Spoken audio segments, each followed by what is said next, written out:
আসসালামু আলাইকুম। আজকে আমি কিছু বই সম্পর্কে আলোচনা করব ইনশাআল্লাহ। আমাদের প্রতিদিন দৈনন্দিন জীবনে আমরা প্রচুর সময় নষ্ট করি অযথাভাবে। অযথা ফেসবুক স্ক্রলিং করি, রিলস দেখি, অযথা সময় নষ্ট করি, প্রচুর সময় নষ্ট করি। কিন্তু আমরা কি একবারও ভেবে দেখেছি যে আমরা যে কাজগুলো করতেছি সারাদিন পর আমরা নিজেকে প্রশ্ন করি যে আমরা এই রিলস স্ক্রল করে কতটুকু জিনিস শিখতে পেরেছি? কি শিখতে পেরেছি? কিছুই না। কিন্তু আমরা যদি বই পড়ি, সেটা হোক সারাদিনে ৩০ মিনিট, ৪০ মিনিট যতটুকু সময় আমরা বই পড়ি, আমরা একটা বাক্য হলেও আমরা শিখতে পারবো। তো আমি এখানে ৫টা বইয়ের নাম উল্লেখ করে দিয়েছি। এই বইগুলো আপনারা সবাই পড়তে পারেন। এগুলো খুবই উপকারী বই।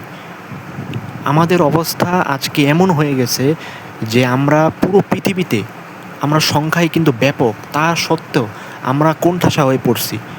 ভারতের প্রধানমন্ত্রী গর্ব ভরে সে বলে যে পাকিস্তানকে তারা দুভাগ করে দিছে।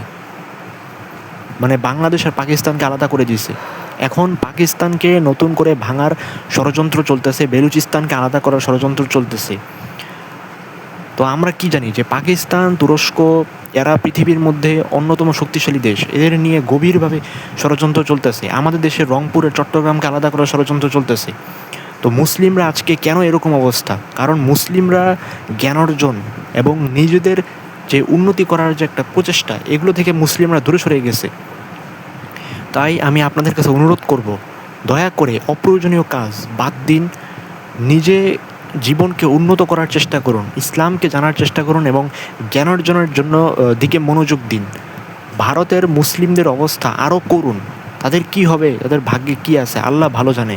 তো আমরা সবাই তাদের জন্য দোয়া করি, আল্লাহ যাতে পৃথিবীর সব মুসলিমদের হেফাজতে রাখেন। আমিন। এই দোয়া আমরা সকলেই করব ইনশাল্লাহ। এবং আমার দেওয়া এই বইগুলো আপনারা সবাই অবশ্যই পড়বেন। এগুলো খুবই উপকারী বই। এবং আমি আমার কাছে অনেক বই আছে, তো আমি সেগুলো সম্পর্কে পার্ট 2 নিয়ে আলোচনা করব। এখন পার্ট 2 নিয়ে আলোচনা করব কিনা সেটা কমেন্টে আপনারা জানাবেন। কমেন্ট লিখে জানাবেন পার্ট 2 চাই।